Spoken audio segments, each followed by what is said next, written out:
So today we're going to continue with our trigonometry. We ended last time after defining the sine, cosine, and tangent, what are called the circular functions, and then looking at specific values of the sine, cosine, and tangent along the unit circle. The quadrantal angles, and then the special angles of pi over 3, pi over 4, and pi over 6. So today, we're going to look at 3 more trig functions, and you've seen them, you saw them last year. They are the secant, cosecant, and cotangent. But instead of just defining them as the reciprocals, we're actually going to do what we did with the sine, cosine, and tangent, and especially with the tangent, and kind of come about them naturally. So once again, we'll draw a unit circle, or a unit egg, or a unit potato, depending upon how I draw this circle.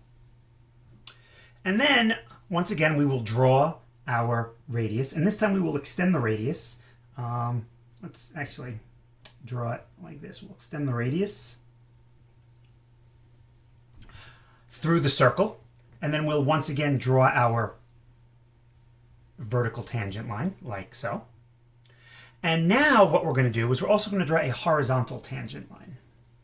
And the line will be tangent to the circle at the point 0, 1 right there. And now what we're going to do is we'll label our theta. This is the point P. And if you remember, P had coordinates x comma y, or cosine theta comma sine theta. And now what we'll do is we'll draw our little perpendicular down, right angle. We'll label the origin O. We'll label this point where the perpendicular intersects the x-axis as Q.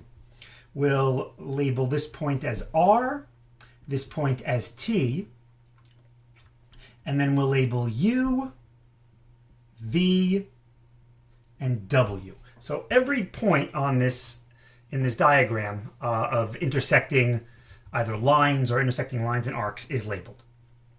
Okay. Now what we're going to do is we're going to examine some of the triangles that have been created. Now, you already know about triangle OQP and OTR, because in these two triangles, we had the x-coordinate and the y-coordinate, which represent the cosine and the sine. And then here we had the radius of the circle, which was 1, and then we had this vertical line RT, which was tan theta. So the question is, are there any other similar triangles that we can find in here? Or, even more to the point, are there any other relationships that we can get from these triangles? And we'll start by once again examining OQP and OTR, because we know that OQT is similar to OTR. And we know this because they both have right angles, which are congruent to each other, and they both have this coangular angle, theta, which is, by the reflexive property, congruent to itself. So by angle, they are similar. And now we can create another ratio. And this time, the ratio that we are going to look at is we are going to look at the ratio of the hypotenuses of the triangle OP and OR with the horizontal OQ and OT. So let us examine what's going on here. So in the circle, we note that line segment OP has a length of 1. That is the radius of the circle. So we know that length. And we note that OQ has a length of cosine theta, so we know that length.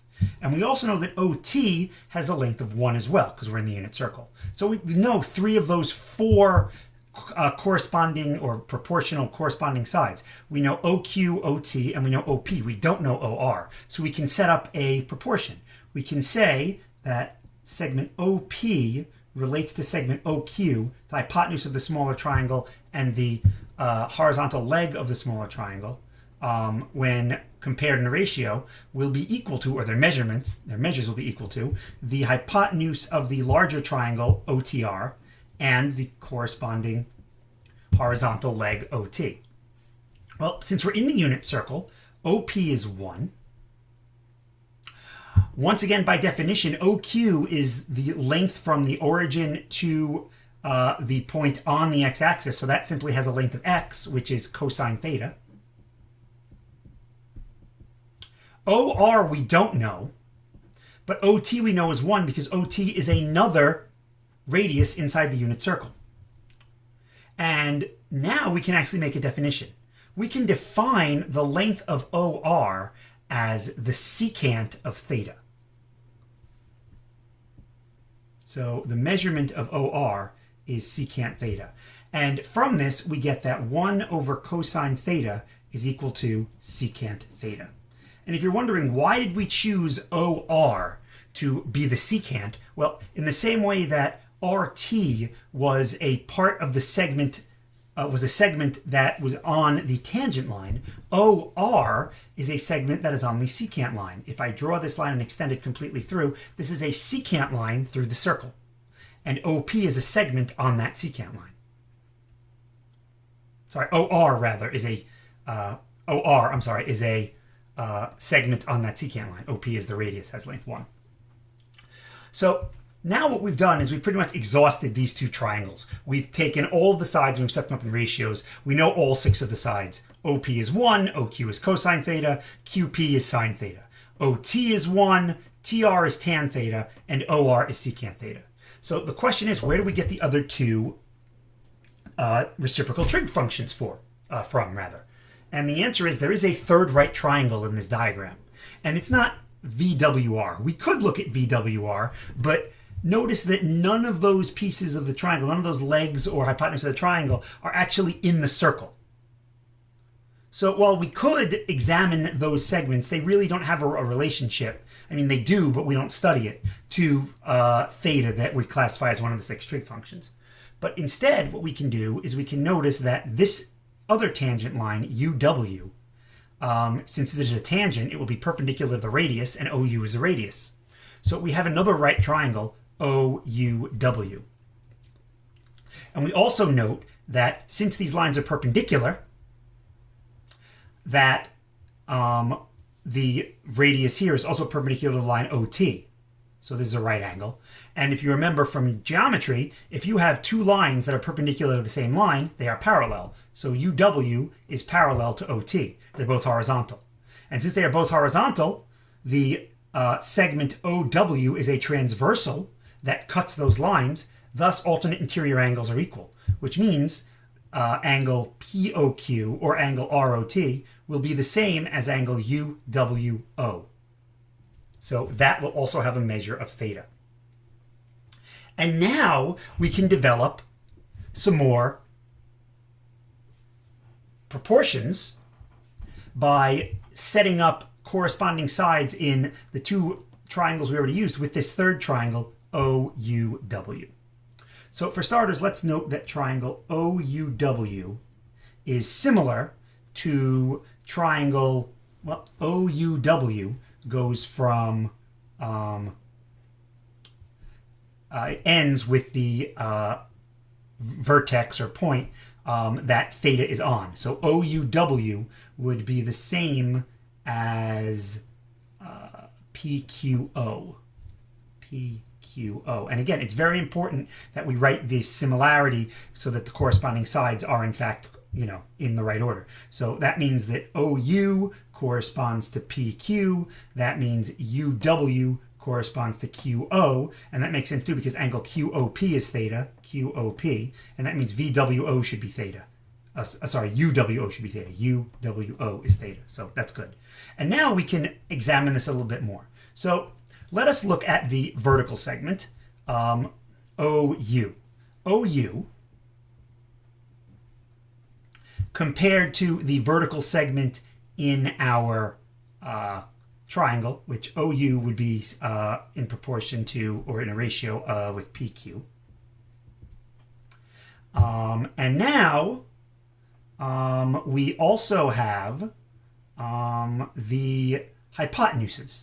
So we have that the hypotenuse OP in the smaller triangle, OP, would correspond to WO. And note the order is important here. OP extends from the angle theta to the not right angle. WO extends from the theta angle to the non-theta and non-right angle, because we're talking about this angle here for the larger triangle. So it's important to keep these things in order. So now let's, like we did before, fill in some measurements. OU is a radius of the circle, so it has a length of 1. PQ, by definition, is just the y-coordinate of the point P, which is sine theta. WO is a very long length segment that we currently don't have a measurement for. But OP is another radius of the unit circle, that would be 1. So what we can do is we can define WO as being, or the measurement, the length of WO, as being the cosecant. 1 over sine theta equals the cosecant of theta. So the secant is the distance from the origin along the extended radius to the point that intersects the tangent. So note the secant intersects the tangent. The OW is the extension of our radius through the vertical tangent and intersects the horizontal tangent. If you go, well, that seems pretty arbitrary, keep in mind that I've drawn this diagram so that this theta, if it's to scale, is less than 45 degrees. If instead I were to draw the line like this, then the cosecant would be the distance from O to the horizontal segment, in which case the secant would be the longer length. So it's not always true that the cosecant is longer than the secant. It depends upon our theta. And now we need one more measurement. So what's the only segment in here that we really haven't defined yet that deals with one of these triangles? We have everything from the small triangle OQP, and we have everything from the medium triangle OTR. The only segment we're missing from the triangle OUW is the segment UW. UV has a length of 1 because it's congruent to this horizontal radius here. So you don't have to worry about that. So the only one that we don't have is UW. So let's set this up so that we have OUW, triangle OUW, just like we had before. And this time we'll make it similar to the only triangle that it hasn't been similar to yet, the triangle ORT. But again, we have to make this so that it is an agreement. O in the smaller triangle is where the theta is, so this is W. U is the right angle. So this would be, sorry, not W. O is where the, O is not where the theta is. OUW. W is where the theta is in the big one. O is where the theta isn't. So where O is where the theta isn't, that would be R. Then we go to the right angle, so we go to T. And then we end OUW where the theta is. So we end RTO where the theta is. And now once again, we can start setting up proportions. So let us set up OU. And we can set that up with OURT, because the vertical will correspond to the vertical. And now we can also set up UW, and that would correspond, UW would correspond to TO. So UW corresponds to TO. OU, once again, is 1 because it's the radius. RT, if you remember, is how we define the tangent of our angle. UW, we have not defined yet. And TO has a length of 1 because it is a radius in the unit circle. And sure enough, we can then define UW, the measure of UW, to be the cotangent, which means 1 over tangent is now the cotangent. And then using the other definitions, the fact that tangent is sine over cosine, we can get that this is 1 over the sine over cosine, or cosine over sine is also equal to cotangent. And there are your reciprocal functions. And they're not just, with these random things that someone came up with. They're actual measurements of segments created by this drawing and extending of segments in our original triangle formed by the radius of our unit circle and then the vertical and horizontal segments that each represent the x and y coordinates on the unit circle. So it's not like someone just decided one day, 1 over sine seems really, really important. Let's call it cosecant. No, they actually derived it this way. And I think that's kind of cool that all of this is mathematically organic. It just wasn't created out of nowhere. It flows from this. And that's really, really nice. So there are our reciprocal functions. And now one of the last things we can do is we can look at some Pythagorean identities and a couple of other identities too. And then we can talk about how all of this comes into play, what we can use all this for. So the Pythagorean identities come from the fact that when we draw our radius in the unit circle and then draw the perpendicular down from the point xy, that we wind up with a right triangle whose legs have measurements of cosine theta and sine theta and whose hypotenuse is 1. So a squared plus b squared equals c squared gives us our first Pythagorean identity. And that's really cool. There are actually 3 of them. For you see, if instead of looking at the triangle created by the radius, we instead extend this to look at the triangle that's created by, if you remember, the tangent of theta. And this length here was the secant of theta. Well, the leg, since we're in the unit circle, has a length of 1. This is our theta. Once again, by the Pythagorean theorem, we get that tan squared theta plus 1 squared, which is 1, equals secant squared theta. And what's really interesting about this identity is not only can we get it from examining this other triangle, but we can also derive this from our original identity. You only have to remember that sine squared theta plus cosine squared theta is 1. If we divide every term in this equation by cosine squared theta, which we can do because when you divide equals by equals, you get equals. Sine squared divided by cosine squared would be tangent squared, because sine over cosine is tangent. Cosine squared divided by cosine squared is 1. And 1 divided by cosine squared is secant squared. So we get the second identity.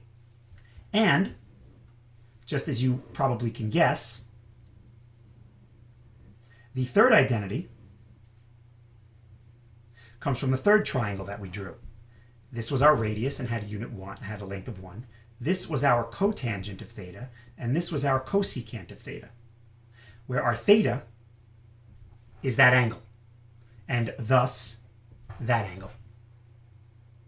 So from here, using the same exact logic from before, we get 1 plus cotangent squared theta equals cosecant squared theta. And the cool thing about this is if we go to the original and we divide everything by sine squared, we wind up with this relationship. Sine squared divided by sine squared is 1. Cosine squared divided by sine squared, well, cosine divided by sine is cotangent, which we just mentioned on the previous page. And 1 divided by sine would be cosecant. So 1 divided by sine squared is cosecant squared. And we get the Pythagorean identities, which is kind of neat. There are other identities, which if we have time at the end of the year, we will definitely look at. But the question is, what does all of this do? What's the point of all of this?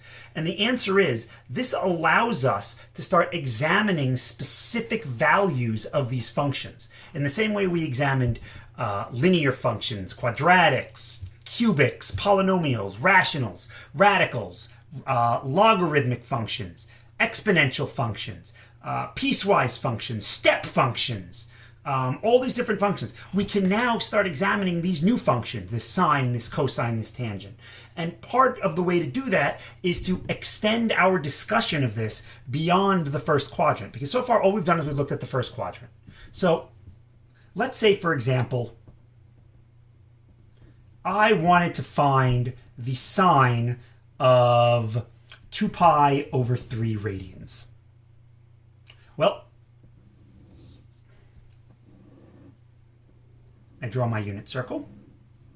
And now I need the sine of 2 pi over 3. I remember that my quadrantal angles are 0, pi over 2, pi, 3 pi over 2. And then if necessary, I can keep going around and go to 2 pi. In the same way, this could also be negative pi over 2. This could be negative pi. This could be negative 3 pi over 2. And this could also be negative 2 pi, and so on and so forth. So we want sine of 2 pi over 3. 2 pi over 3 occurs between pi over 2 and pi. This is definitely larger. 2/3 is definitely larger than 1/2, but 2/3 is also definitely smaller than 1. So I'm in the second quadrant. And so here is my P, which means my theta is this angle here. This is my 2 pi over 3. 2 pi over 3. And the question is, what is the sine of this angle? So to get the sine of this angle, if I'm in the unit circle, I need to figure out what's the value of y. What is the height of the right triangle formed by dropping it perpendicular down from the point of intersection of the radius and the unit circle? And this is not easy because we've only been dealing with the first quadrant. But what we note is that the triangle that is formed in the second quadrant would be congruent to a triangle I can form in the first quadrant. Because if this angle is 2 pi over 3, being obtuse, this angle in here needs to be acute. Because when I add them, I get a pi radian angle. They're supplementary. So if I have an obtuse angle, I have to have an acute angle. And we know what the value of this acute angle is. The value of the acute angle in here is pi over 3. And perhaps you've heard this before. That's called the reference angle. The reference angle is always the angle between the radius and the horizontal. And why the horizontal? For this exact reason. Because when we're looking for our triangles, we can relate them all to acute angles in the first quadrant. The acute angle is always going to be between the radius and the horizontal, because that's the way we defined it in the first quadrant. So I can look at this triangle. This is pi over 3, and this has a hypotenuse of 1. And I already know what these values are because we derived them before. This is a 60-degree angle. This came from the equilateral triangle. And if you remember in the equilateral triangle, this side was 1/2. The side opposite the 30 degrees where I bisected the angle bisected this side. So if this has a length of 1, this has a length of 1/2, and this has a length of rad 3 over 2. Thus the y-coordinate here is rad 3 over 2. And you might remember from last year this nice little all students take calculus, which is a nice mnemonic. But it's not the reason why sine is positive in this quadrant and everything else isn't. The reason sine is positive in the second quadrant is sine represents the y-coordinate. And all the y-coordinates in the second quadrant are positive. Why is the cosine negative? Because that's the x-coordinate, and all x-coordinates in the second quadrant are negative. Why is the tangent negative? Because the sine is represented or equal to the tangent is equal to sine over cosine, or y over x, the y-coordinate divided by the x-coordinate. They have different signs, SIG and S. One is positive, one is negative. So when you divide them, of course the tangent is going to be negative in the second quadrant. It's going to be positive in the third quadrant because x and y are both negative. So just as another example here, if I wanted to find the sine of 5 pi over 4, once again, I have my unit circle. 5 pi over 4 is in the third quadrant. I can once again draw the acute triangle. This is my angle, 5 pi over 4. But I can examine the triangle that's the acute triangle in the third quadrant. And I know since a horizontal line, or any line for that matter, has a radian degree of pi, and this has a radian degree of 5 pi over 4, that the reference angle will be 5 pi over 4 minus the pi. It's a pure geometric argument. I'm trying to figure out this piece left over when I take the entire angle and I subtract from it pi. Well, I get pi over 4.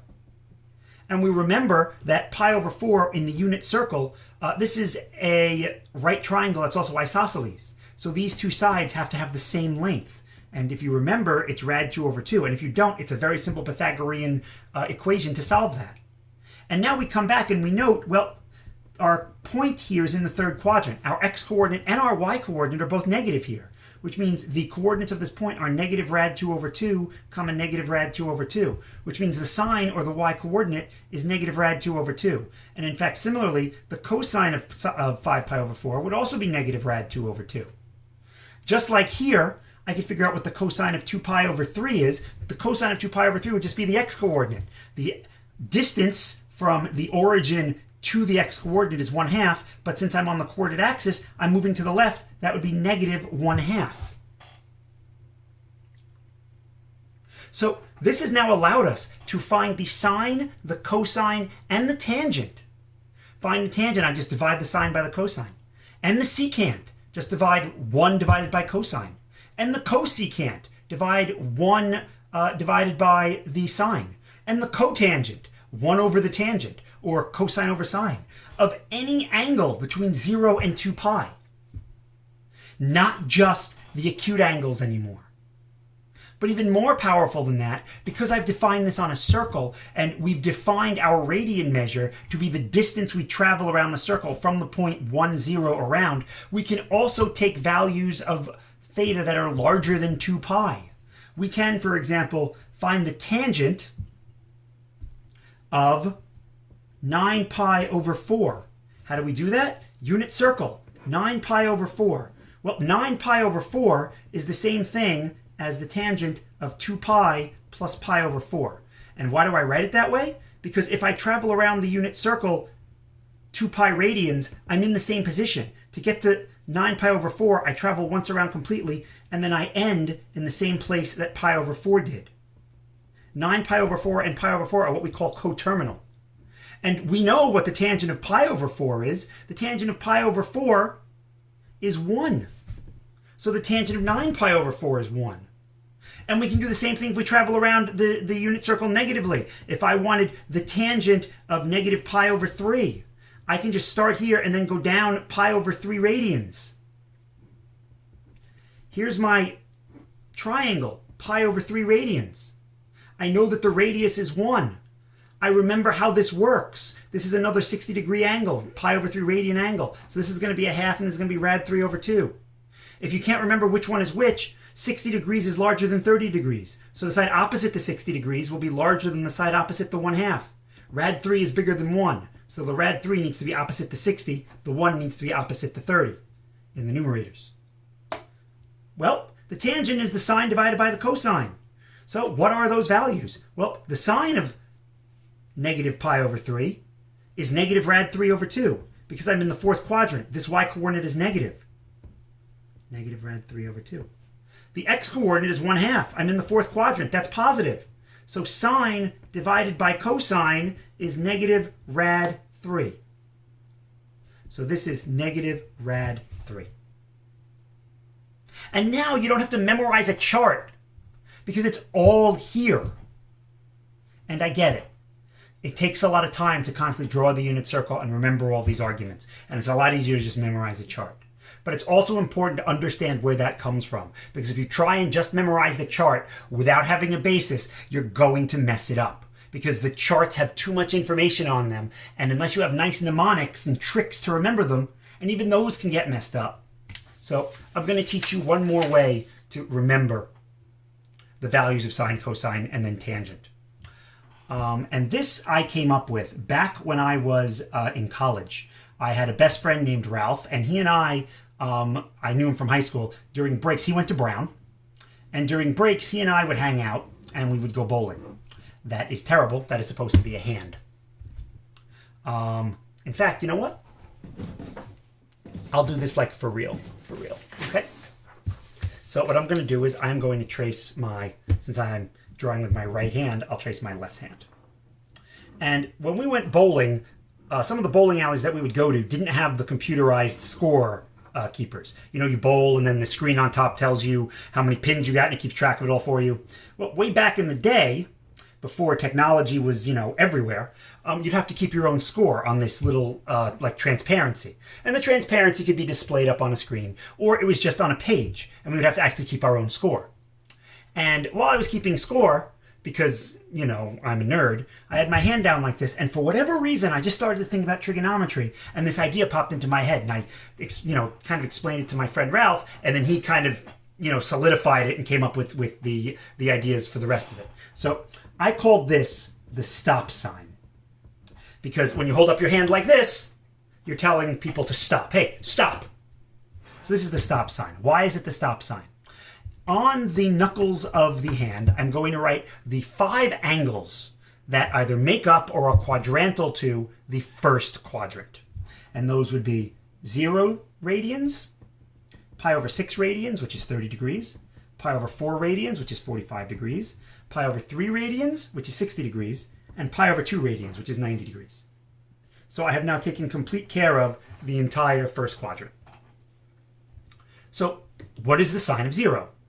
Well, if you remember the y-coordinate at our starting point, it's 0. But I'm not going to write it as 0. I'm going to write it as rad 0 over 2 because I like to be difficult. The sine of pi over 6 is 1/2. But I'm going to once again write that in a weird way. And perhaps you already see where this is going. If not, stay with me. Because the sine of pi over 4 is rad 2 over 2. And the sine of pi over 3 is rad 3 over 2. And the sine of pi over 2 is 1. Which just so happens to be rad 4 over 2. And now I have all of the values of the sine. On the knuckles, the angles go up. Along the fingertips, the numerators go up. They're just the square root of the first 5 non-negative integers. Pretty simple. And then my friend Ralph pointed out, well, if you want to do your left hand for sine, then you can do your right hand with the same thing for cosine. So let us trace my right hand. And yeah, I'll do it on the same page as I draw that terrible hand there, but you get the idea. So I'm going to trace my right hand. Stuck. There we go. And then this will be cosine. And for the cosine, we'll leave the angles, or rather we'll leave the fingertips the same. We'll still go in order here. Rad 0 over 2, rad 1 over 2, rad 2 over 2, rad 3 over 2, rad 4 over 2. But we'll change the knuckles. We'll keep the knuckles the same. So the thumb knuckle on the sine was pi over 2. So the thumb knuckle on the cosine will still be pi over 2. And pi over 3, and pi over 4, and pi over 6, and 0. And boom, you've got the cosine. Here's the sine, here's the cosine. And then after Ralph came up with that, I made one of the stupidest, most nerdy jokes in the world. And I said, well, if this is your sine and this is your cosine, if you want your tangent, just go like that. And it gets better, because if this is your sine and you want your cosecant, just go like that. Flip the numbers on the